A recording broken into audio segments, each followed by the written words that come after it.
Good morning বন্ধুরা, welcome back to my channel Shampa ব্লগসে তোমাদের অনেক অনেক স্বাগত। তো বন্ধুরা দেখো, এখন ভোরবেলা আমি উঠেছি, ছেলে একটু দরকার আছে, বেরোবে, তো ওকে একটু টিফিন করে দেবো। আর ভাত আর এত ভোরবেলা ভাত খেতে ভালো লাগবে না, যেহেতু গরমকাল। ওকে একটু টিফিন করে দেবো, তার জন্য এসেছি। আলু চচ্চড়ি করছি আর একটু পরোটা বানিয়ে দেবো, নিয়ে যাবে, খাবে। তো এখন পুরো অন্ধকার, ঘুটঘুট করছে বাইরে। তো দেখো আমি রান্না করছি। আর তা বন্ধুরা, কেমন আছো তোমরা বলো? আমরা তো ভালোই আছি, মোটামুটি আছি। আর কি আর বলবো, চলো আলুর চচ্চড়ি আর পরোটা হবে। তো হচ্ছে পরোটা, এই যে পরোটা, আর টিফিন দেবো এর জন্য। তারপর আবার তোমাদের দাদার রান্না হবে। আর আজকে তো শনিবার, আজকে যেহেতু নিরামিষ খাওয়া দাওয়া, তার জন্য শনিবার নিরামিষ খাওয়া দাওয়া। তো চলো, টিফিন হয়ে গেছে, টিফিনটা গুছিয়ে দিই। আর বেরোবার সময় হয়ে গেছে। বললাম দুটো মুড়ি খেয়ে যা, তরকারি দিয়ে খেলো না, শুধু পরোটা আর আলু চচ্চড়ি টিফিনে যাচ্ছে, ওখানে পৌঁছে গিয়ে খেয়ে নেবে। দুপুরের পর বিকেলে চলে আসবে, এসে ঘরে খাবে। আর চলো,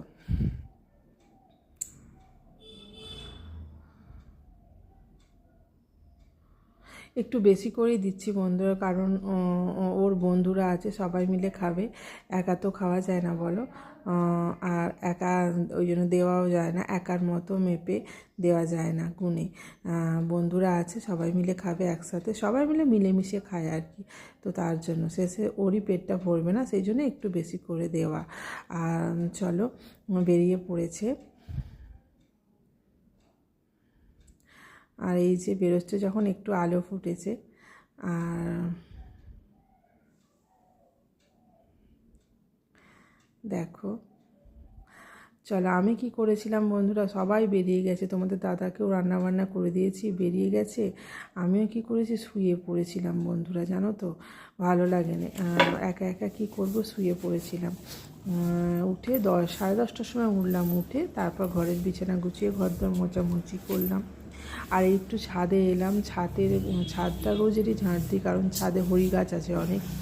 আর যেখানে হরি গাছ থাকে জানো তো, সেখানটাকে বৃন্দাবনী বলে।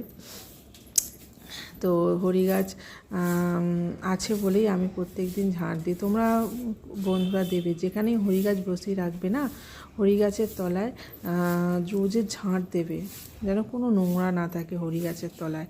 তো আমি প্রত্যেক দিন, আমার ছাদে অনেক হরি গাছ বসানো আছে, টবে টবে করে বসানো আছে, তার জন্য আমি প্রত্যেক দিন ঝাঁট দিয়ে দিই।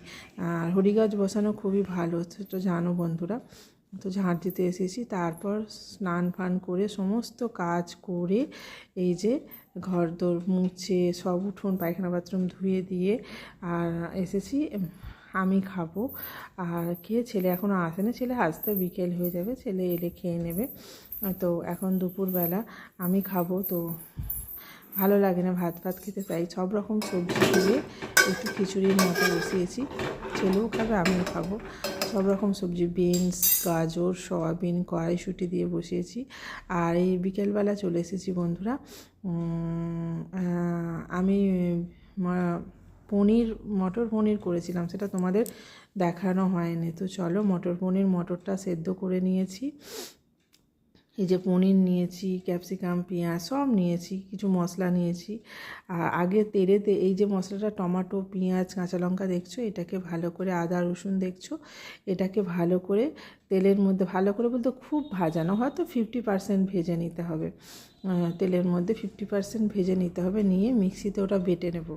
তারপর পনিরটা রান্না করবো। আর কড়াইটা সেদ্ধ করা আছে, বুঝেছো, মটর কড়াইটা সেদ্ধ করা কড়াই। চলো, কড়াই তেল দিয়ে দিয়েছি, এবার এটাকে ভাজা ভাজা ভাজা করে নিয়ে আর মিক্সিতে বেটে নিই।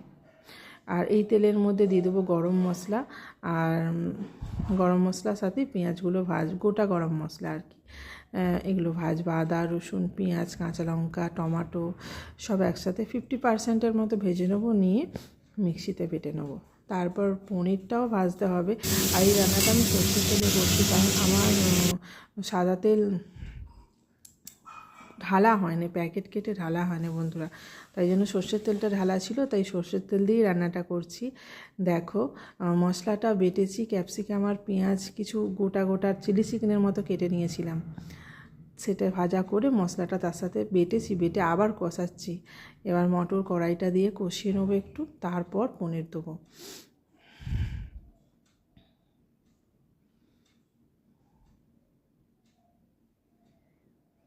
এই যে কষিয়ে জল ঢেলে দিচ্ছে। এই যে কসুরি মেথি দিলাম।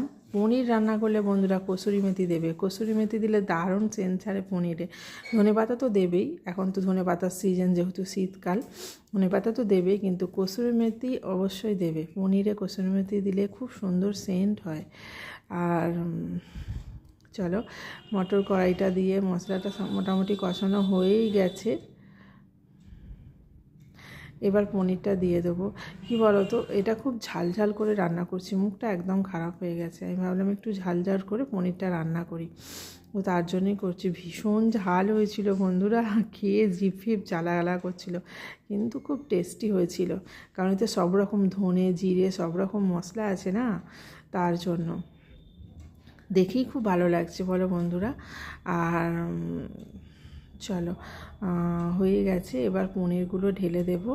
পনিরগুলো ঢেলে দিলেই হয়ে যাবে, একটু সামান্য ফুটিয়ে নেব।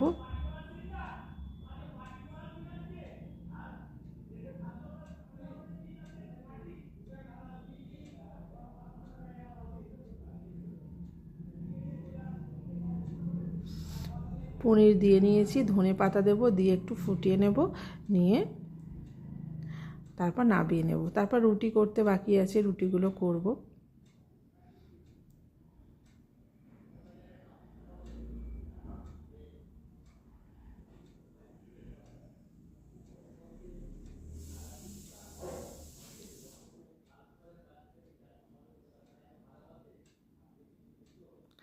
আর এই যে একটু বাইরে সাউন্ড আসছে বন্ধুরা, একটু কিছু মনে করো না, কারণ আমাদের রাস্তার ধারেই বাড়ি তো, তার জন্য সবাই রাস্তার ধারে কথা বলছে আর বলছে, সেই শব্দটা আসছে। চলো, সব কমপ্লিট হয়ে গেছে, রুটিও হয়ে গেছে, এইবার রাত্রের খাবার সবাইকে খেতে দেবো। বন্ধুরা, আমার ভিডিও কেমন লাগছে কমেন্টে জানাবে, আর লাইক সাবস্ক্রাইব করতে ভুলবে না। যে বন্ধুরা এখনও পর্যন্ত আমার চ্যানেলটা সাবস্ক্রাইব করোনি, প্লিজ সাবস্ক্রাইব করবে, আর পাশে থাকা বেল আইকনটা ক্লিক করে দেবে, তাহলে আমার ছাড়া সব ভিডিও, আমি যা যা ছাড়বো আর কি, সব নোটিফিকেশান তোমাদের কাছে চলে যাবে। সবাই দেখবে, প্লিজ একটা লাইক করে দিও, আর কমেন্ট করে জানিও কেমন হয়েছে। তোমরাও বাড়িতে বানাও নিশ্চয়ই, তোমরাও জানো, তো কেমন হয়েছে কমেন্ট করে জানিও। আর এই যে চলো, রাত্রে সবাইকে খেতে দিচ্ছি। দেখো, রুটি আর পনির রাতের খাবার।